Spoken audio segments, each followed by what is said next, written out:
For a little over 2 decades, Jak and Daxter has stood the test of time as one of the most iconic platformers in the PlayStation 2 era. A couple of days before embarking on this madman's journey, I was going through my PlayStation library and caught a glimpse of the Dynamic Duos collection of games, and for a second I reminisced about the good times I've had with it. Recently, I have been thoroughly enjoying challenging myself in the games I play. For example, I will play Call of Duty Ghost Extinction solo with only a pistol and sometimes even add additional challenge modifiers. I quickly decided, why don't I apply the same idea to Jak? What's good? It's Saggi, and today we're going to tackle a question certainly the planet has been dying to find the answer for.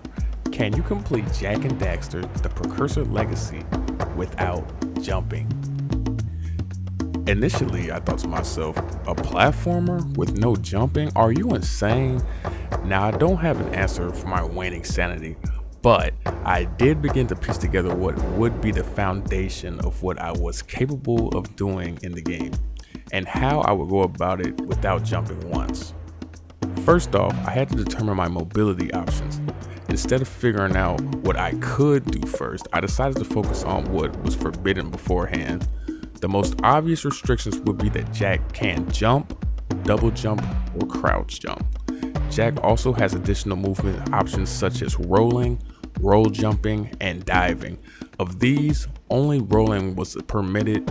The roll jump is very clearly a jump, but what about the dive? This is a weird one which will be explored more in the future, but for now, we'll consider it banned. Some of the more obscure restrictions I added were no climbing up ledges, no launch pads, no trampolines, and if I could prevent it, no hopping from grabbing eco. Jak does a similar hop when taking damage, but what do you want me to do? Just beat it hitless? There's one more omission, but we'll get to that in a second. Although I can't jump, Jak still has a plethora of movement tech in his arsenal to assist us on our quest. These primarily include the crouching uppercut, the aerial kick. But Saggi, what about the punching uppercut? Well, personally, I decided to omit the punching uppercut. Why? It's almost the same as a crouching uppercut because it uses X, or cross if you're an uncultured swine. Now, this isn't a no X run, but I wanted to stay as far away from the X button as I could, just for the simple fact that X could make you jump. With all of that out of the way, let's get right into it. First, we get a sweet unskippable cutscene, then we embark on our jumpless run. I immediately have an elevated platform, so already I'm utilizing the crouch uppercut. I get my first power cell and see in the distance scout flies. At this moment, I realize the game doesn't actually tell you some of Jak's capabilities such as the dive, or at least not immediately anyways. I neglected to use the dive and found the uppercutting works, so no need to dive right now. I continue and encounter blue eco and question if the eco hop is acceptable. I don't completely omit the hop, but I try to grab it normally by attacking it or utilizing it in a way that would give me an advantage. All of the ecos share this characteristic, including getting 50 eco orbs when you get an additional heart. I make it to the blue eco door, grab the power cell, and come across one of my first obstacles. Now, you're supposed to jump off this ledge onto these floating platforms, but since we lack a brain, we won't be. Instead, I spent a couple of minutes bumbling around the area, and when coming really close to a ledge while in water, I soon noticed that sometimes Jak's collision can go a bit bonkers. We use this to manipulate Jak onto solid ground and perform a crouch uppercut to move forward. I make a couple of routine leaps and then come across what I thought would be the end of the run already. There are 2 platforms that are supposed to be jumped onto to reach the top of a platform, but the uppercut leaves me on a ledge grabbing it, and remember I can't pull myself up because it's considered a jump. So I move around the rocks a bit, trying to find collision that could be used to my advantage to crouch uppercut upward. I finally find a good position to uppercut off the side of the rock with, while it bounces me in a weird direction. I make it to the top and decided I didn't take long enough and immediately fall back off the rock. Luckily, I got the timing down, and by this point it didn't take too long to get back to the top of it, and I collect my final power cell and geyser rock. We make our way through the portal, cutscene and head to Sentinel Beach after talking to some townsfolk, of course. I start to take collecting precursor orbs a bit more seriously as I start to foreshadow a couple of problems. I open the green eco vents, get my power cell, head over to the beach and grab a second one. I make sure to disturb the gulls, grab some outlying orbs, and attempt to grab some scout flies. I try a couple of times, but can't seem to reach them, so I move on. I get wet and try to choke a bird that swallowed my power cell, but sadly, there's no way to get up there without some form of jumping. The only other way I can get up there is with launch pads, which are forbidden. There's another power cell that the launch pads lead me to as well, but again, forbidden. So I make my way to the Flood egg, grab my power cell, and fail at platforming a bit. I check my progress after getting my next power cell and take note as of what would be obtainable, which are currently 3. Let's hope this trend doesn't continue. With more power cells available, I head to Sandover Village, herd some cattle, and venture onto the jungle. I tread into the jungle and come across a trampoline. Oddly enough, if you crouch uppercut onto one, you won't bounce, but I won't be using them how they were intended to be used. I grab some orbs, fail some platforming, and make my way to yet another obstacle. When you make your way to the tower, you'll come across 2 paths. One has a trampoline, the other has a platform activated by eco. Can you guess which route I take? If you guessed neither, you're correct. You see, when you go up the floating eco platforms, you will eventually come across our kryptonite, a launch pad. So fuck that, I continue elsewhere by beginning to light up the eco towers. I collect scout fly number 6 and realize I'm missing one naturally.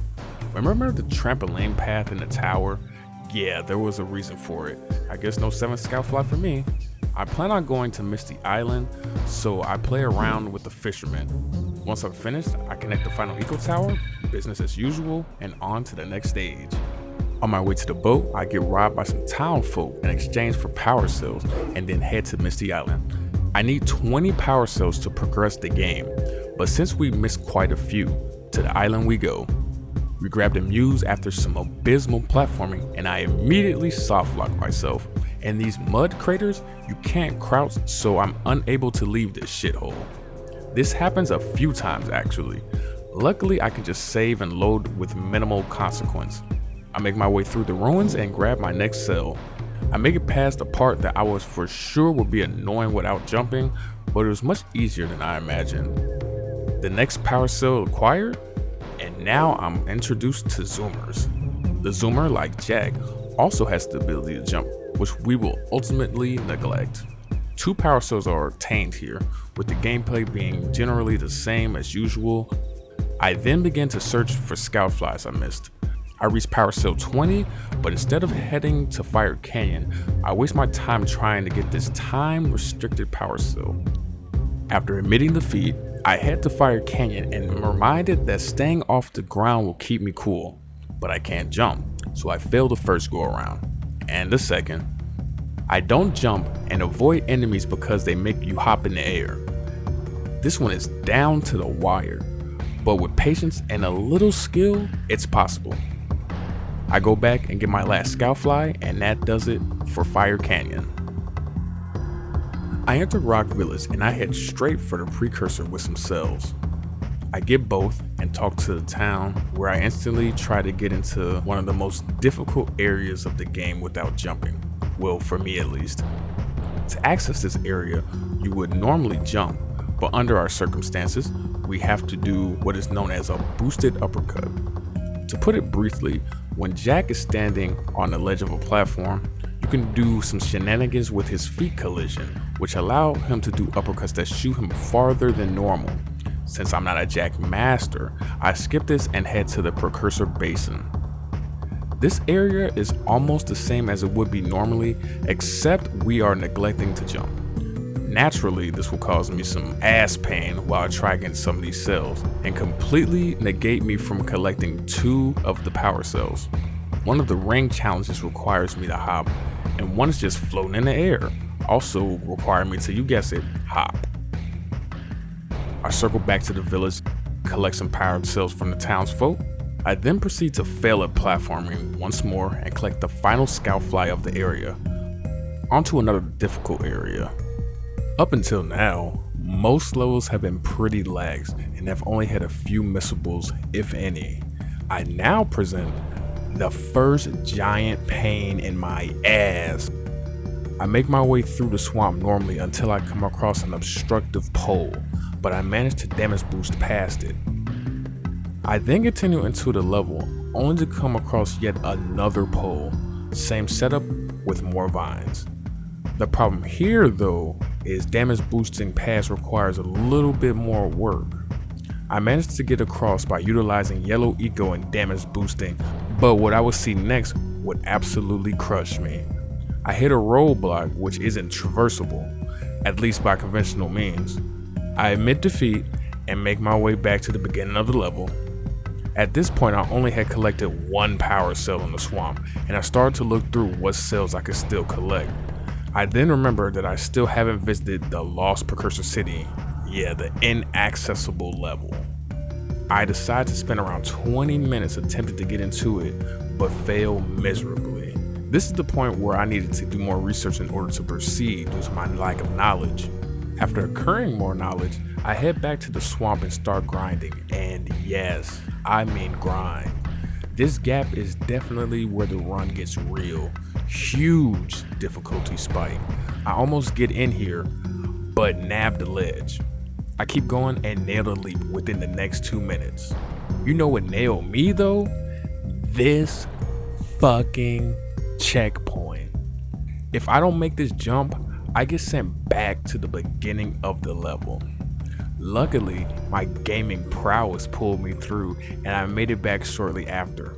Sadly, I made the same mistake by missing the same jump, not saving my checkpoint, and thus restarting me yet again from the beginning. Did I forget to say this was a grind? By this point, I'm getting the hang of the boosted uppercuts, and it takes me a few more tries to get back up there the next time. I skip the power cell and opt to complete the jumps to solidify the checkpoint. Can you guess what the fuck happens next?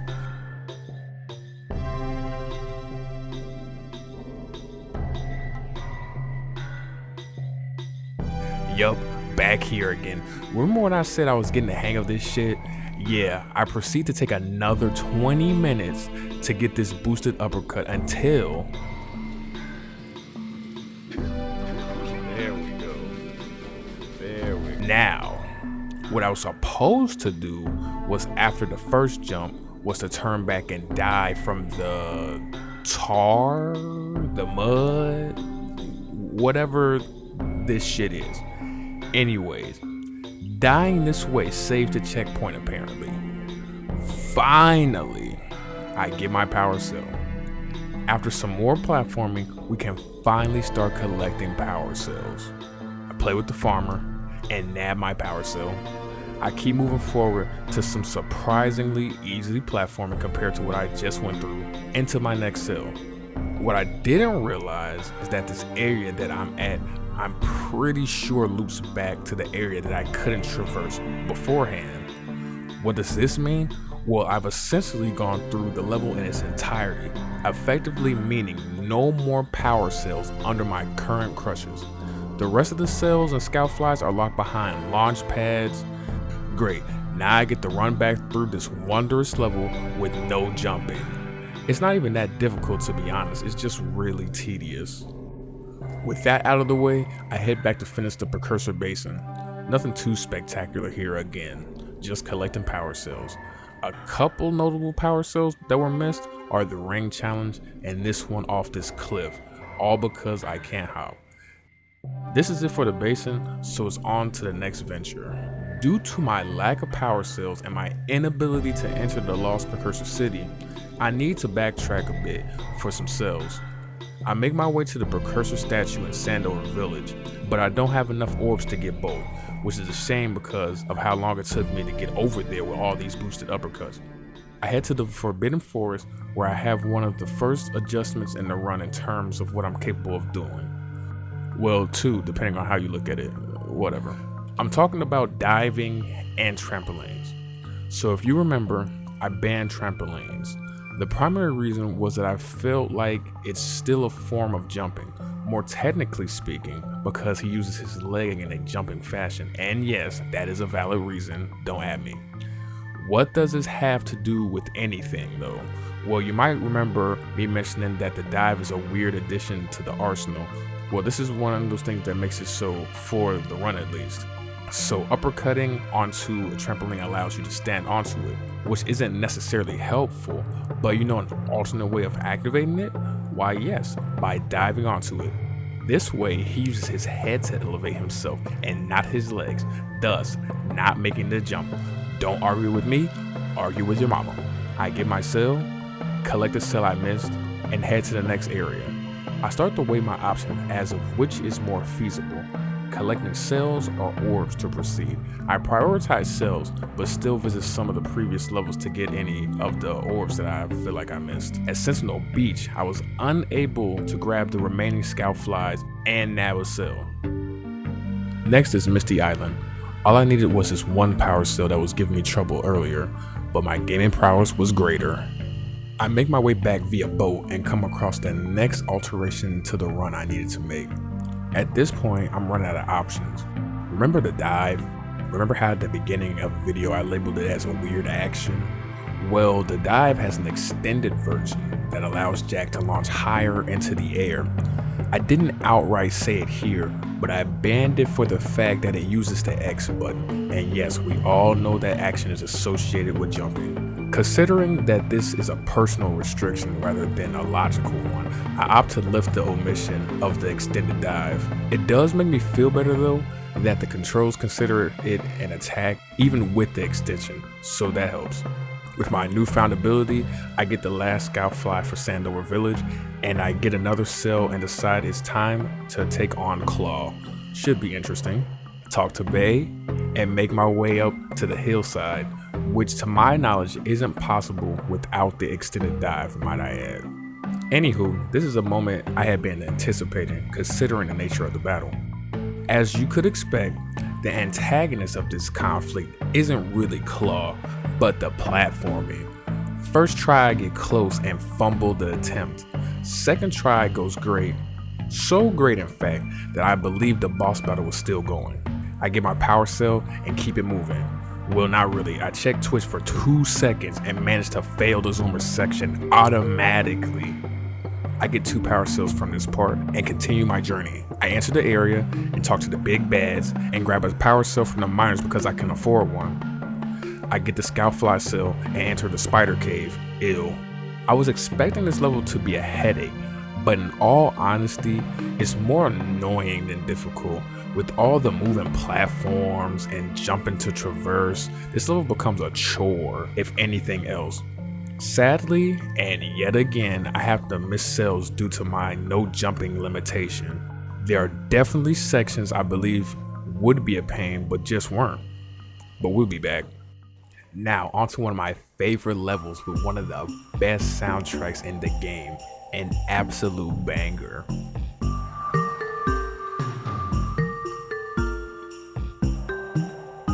First, I have to boost uppercut past a daunting crevice before I can really start the stage. I make my way through the level, grabbing up the easy cells. Now normally, I would play through this stage and have 0 issues, but when the fortress gate didn't open, I realized I forgot how to fucking open it. Avid players will remember how our feathered friend resides here, but is unusable due to it only being able to traverse its section by jumping. I try boost uppercutting across the platforms that arise, but I'm pretty sure it's impossible, even if I executed the uppercuts perfectly. Turns out, I didn't forget how to open the gate, it's just locked behind the supreme execution of these said boosted uppercuts. Well, without the gate being open, I can't get enough cells. Run over. Mission failed. Just kidding, there's an alternate route. So if you drop down here from the gate, you will come across a familiar path. This second drop is actually a part of the Flood course, leading to the activating mechanism for the gate. With a bit of precision, you can finagle your way onto the platform below and open the gate. It was a celebratory moment opening the gate, but once in, I was unable to make any progress due to the fact that I suck, for lack of better words, so I move on for now. I proceed to spend 10 minutes on this dreadful obstacle course with slippery floors, just great for a no jumping run. I come through this path through the back way, which requires a boosted uppercut, and get another easy sill. Now all that's left is the fortress, so I head back. I perfect my diving technique and reach the top of this post, which allows me to get some much needed orbs below. I also collect the 6th scout fly. My final venture is to get the final scout fly atop a post with another precise extended dive.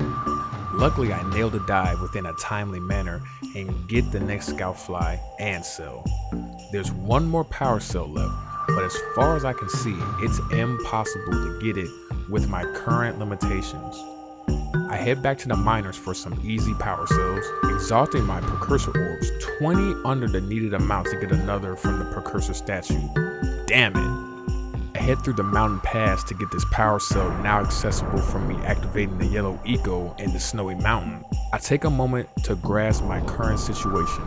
I need to go back through levels again, but this time to collect more orbs for some more cells. I have 68 here, but I need 72. One will be available after I get 20 more orbs, but what will I do about the other 3? Underestimating just how many cells I would miss in this run, I neglected to put enough care into collecting orbs, so I go back and try and collect as many as possible to get my extra 3 power cells. I actually run out of options here, with my only possible hope being the lost Precursor City. Back against the wall, with the run on the brink of its end, I resort to attempting the boosted uppercut into the city, again and again and again, until I'm not getting a fucking boost off of this shit. I'm gonna wait for it to be upright. Oh shit! Oh shit! Don't fuck this up. Oh shit! This is big. Oh shit! Oh fuck! Let's go in. With access to the Precursor City, my hopes for completion start to make their way back into existence. But boy, oh boy, was this excitement cut short. Ladies and gentlemen, I present to you the first nightmare of the run. Yes, the first. Here I was thinking Boggy Swamp was bad. This level is literally the gauntlet of no jumping. It starts innocent enough with moving, floating platforms to be traversed. I opt to go for the scout flies and orbs just in case I don't get enough cells here. Now immediately after the first room, we have a roadblock. There's a nice distance that needs to be crossed over this body of water. It looks as though it can be traversed with a boosted uppercut, but after at least 30 tries, I really start to think this may be impossible. I no shit spend an hour failing until I decide to pick it up the next day. The next day, I do just that. I keep at it, but eventually give up the boosted uppercut and go for a different strat. This is one of the most precise actions in the run. No worries, right? The idea is to get Jak in the water, restand him, and uppercut from the water into the platform, all while dealing with the fluctuating water levels and damage. The damage would be a blessing in disguise if I actually wanted to restart this section when falling in, but enough complaints. I put my gaming prowess to work and miraculously make it. The next room looks extremely discouraging to a non-jumper, but actually isn't too bad with enough effort. Right after this room, the difficulty rears its ugly head yet again. We got another impassable gap. Well, it's a split path with the same gap, but I was unsure if I could get back over with ease from the left path, so I go for the right. Plus, it's the way to progress, so right it is. This right path requires a boosted uppercut, then you have to crouch uppercut from a restand in the water. What does all of that mean? Just know it's a pain in my sack. Don't forget the trial and error of the fluctuating water and damage, but I managed to make it past, despite this one, in my opinion, being more difficult than the first one. But to each his own. I immediately come down the sliding section and die to save the checkpoint.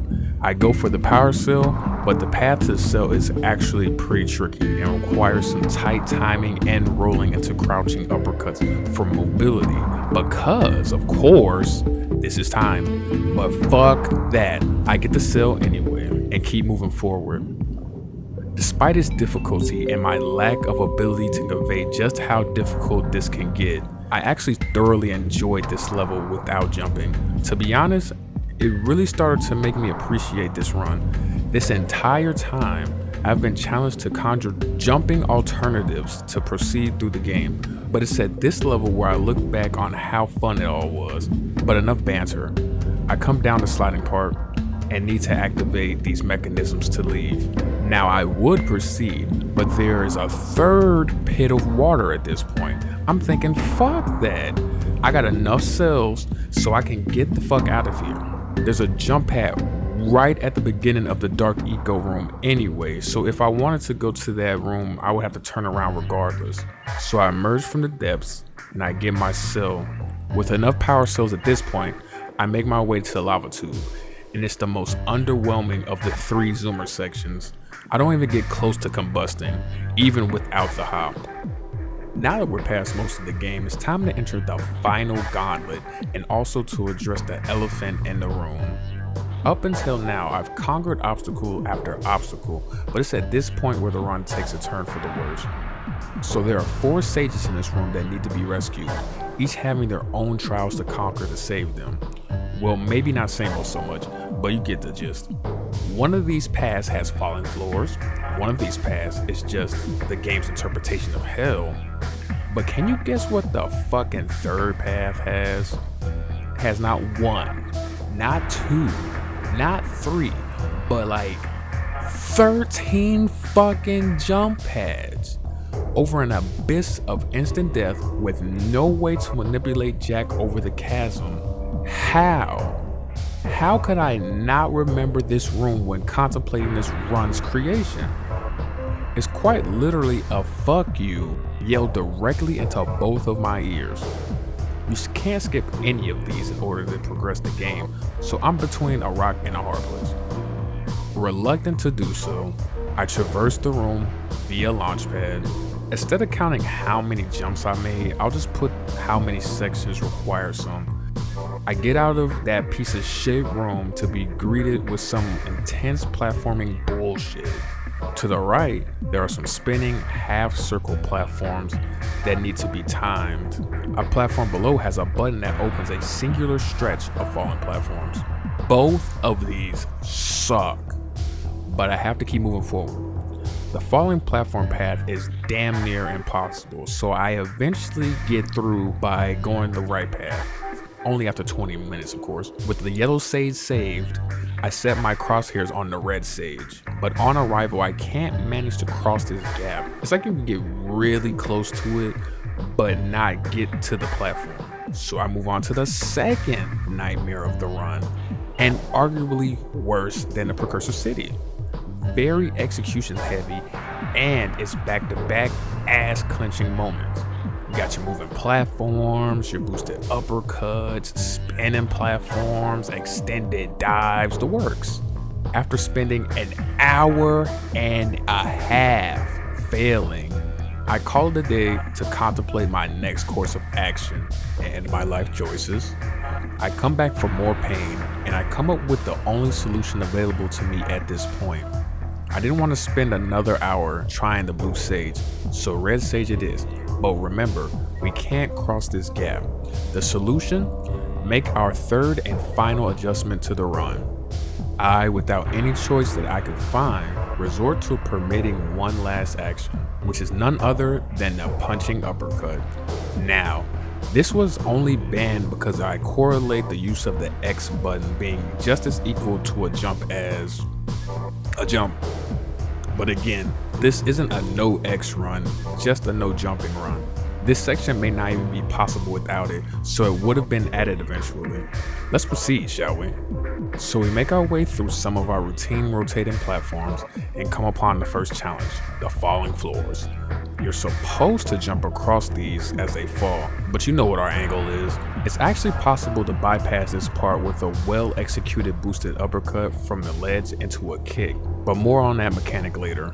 I know this part after about 10 minutes, beat the shit out of some babies, and I'm immediately punished for it afterward. Yeah, back to the floor puzzle. These checkpoints are pretty brutal. I make short work of the fallen floors, even sneaking a boosted uppercut in. The babies don't spawn anymore, but I'm still punished for whooping their ass earlier.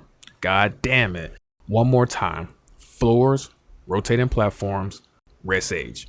Finally. That took some doing, but was much more entertaining than the blue sage gauntlet. Power cells are pretty much useless for progressing, but we still have 2 more we can collect in this room. Now to our true final challenge. Let me give you a rundown of this room. First, you have to make 2 uppercuts across these platforms. Nothing too difficult. Come up onto this rotating box. Finally, a platform without a circumference. Make another simple leap to this moving platform, not super difficult with the right timing. Now things get a bit interesting. Now from this moving shit, I have to punch uppercut to the next rotating box, but I won't actually make it to the top. Here, I'll actually use my inability to climb ledges to my advantage. There's no need to jump on top of the box. Just wait until it spins to the other side and you can drop down. Boom. Next, there's a boosted uppercut. At this point, I'm pretty confident in my boosted uppercuts and can get this almost every time. Now it ramps up a bit. From this rotating platform, we need to make a boosted to the moving platform. And I'm so tired of saying platform, but it's the most accurate and I don't feel like looking up any other synonyms. The biggest problem here is getting to positioning, since you're technically constantly moving. Luckily, we can bring some ease to the execution by using our punching uppercut. Now, it is in this section where I accidentally discovered one of the greatest allies of this run that I neglected to use due to ignorance. The technique I found, and indeed needed to be looked up, was the extended uppercut. What's an extended uppercut? Well, it's really similar to a boosted, except it includes a punch off a ledge instead of waiting on positioning Jak's feet, and has a kick at the end. If the punch, uppercut, into kick buttons are pressed in the right sequence, you can see yourself flying great distances. I feel like it's taken forever to explain this, so let's just keep going. It's much easier to show anyway. With this addition, I can make it onto the moving platform and off of it. This next part is pretty precise, but I wouldn't necessarily call it difficult. The platforms not only float, but they rock to and fro, bounce ever so slightly up and down, and are just close enough to make it with uppercuts. So close in fact that I kept grabbing a damn ledge. After some trial and error, I demolished this part and come upon the home stretch. Of course, after 20 minutes of attempts, I fucked this up and grab a ledge. Another 20 minutes pass and I die a little inside. I make it. I made sure to make it here at full health to tank the flame damage and avoid making more leaps. Boom. With all the bullshit out the way, we can make our way to Golem Maya. I make my way up some suspiciously high platforms that lead into the half circle rotating shit. Nothing compared to what I just endured. Now I have to traverse these weird circulating platforms. They rotate in opposite directions of each other, so launching in the air very clearly messes up your momentum, but it just takes some timing to nail the uppercuts. I get the last scout fly and proceed to the final challenge, if you want to call it that. I save Samos, the big bads talk shit to me, and I take the elevator ride to the final battle. Now you're probably wondering why the launch pad counter is still there. Well, there's a huge oversight when coming into this run, I must admit. First, the Blue Sage's room, and now the final boss. You see, the boss must be damaged with yellow eco, but after each phase, the boss shoots a bomb into the arena. A bomb that will insta-kill you. I think you see where this is going. So yet again, my plans are thwarted by the infamous launch pad. I did die a couple times on this battle, but it isn't too difficult. The lack of jumping is naturally the issue. This run gave me a newfound appreciation for Jak and Daxter, and I'm glad I came back to it to challenge the devs' intentions. Despite the obstacles, this was indeed an interesting and enjoyable run. But you're not here for how I feel, you're here for the answer to an age-old question. Can you beat Jak and Daxter without jumping? The answer? Well, my definitive answer would be no. From the very beginning, this was meant to be a no jumping run, but the launchpad put that idea in the dirt. I will say this, if you don't consider activating launch pads as a jump, then yes, it is possible to complete it with no jumping. I'd also like to mention, yes, I'm aware that you can skip the Golem Maya section and skip right to the boss, but 1, it can only be done in the PAL versions of the game, and 2, I'm playing the remastered collection version on the PS4. I'm also aware of the various skips and glitches, but I wanted to make it through the game without skipping or glitching anything. This video took me much longer to make than I was anticipating. Sometimes life gets in the way, perhaps to the best of us. Even with the month and a half of production time, I thoroughly enjoyed this challenge and I hope to do more in the future. I hope you enjoyed the video, so tell me, what game would you want to see me challenge next? What challenge should it be? Leave a comment below and I'll read it, I promise. If you want to see me play live, follow me on Twitch at Saggi Daddis. If you missed the live gameplay, I will start posting my VODs on Patreon. Same name, Saggi Daddis. Don't forget to hit the like button if you enjoyed the video and subscribe. Have a good rest of your day. I'm Saggi and I'm also out. Shout out to other players in the Jak community that made this run possible. Without some of the more technical videos, this run may not have been possible, so go check them out as well.